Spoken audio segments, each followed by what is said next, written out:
dangerous for this country as the healthcare bill has been. You had a question, sir? Yeah, I read some of your literature over there, and I saw that a lot of the issues that you feel strongly about are something that I feel strongly about too. And say you got elected and you got there, and what makes you think that you're one like John the Baptist? You'd be crying in the wilderness, you'd be heard in Washington once you got there. I mean, you're one voice, and I mean, being elected official, you'd have your say, but there's a whole bunch of others out there that would not agree with you, and that's how democracy works. But I mean, how would that, you be able to change that? Okay. This is about the fourth time I've been asked that today. It's a great question, and everybody, everywhere I go, they say, we like what you have to say, but there's no way you can convince all those people out there to do this. Well, one thing that I learned in the military was leadership by example.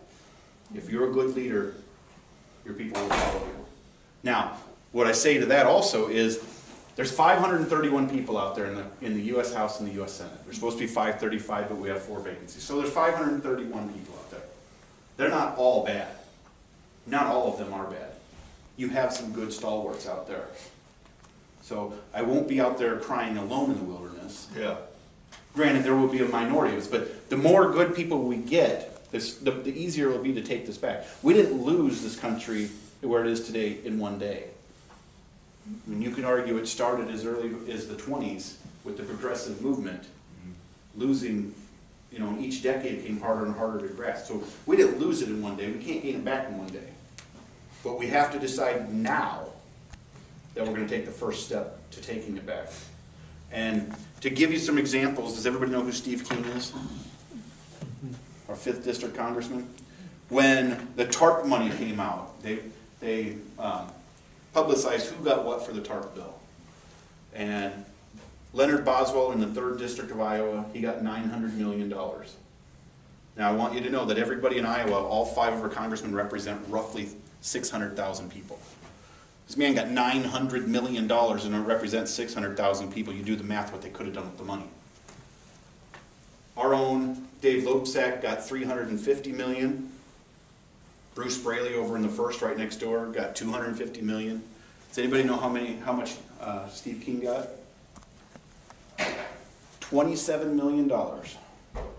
Now you're saying, okay, well, hey, but that's still a lot of money. He got his money to improve Highway 20 from Fort Dodge to Sioux City 4 lanes. That's the reason the federal government is there, is to defend us from enemies, foreign and domestic, and to provide for infrastructure. He did with his TARP money what the Constitution tells him is his job. So there are good people out there doing the right thing. So I won't be crying alone. I'll be going to join forces with these good people.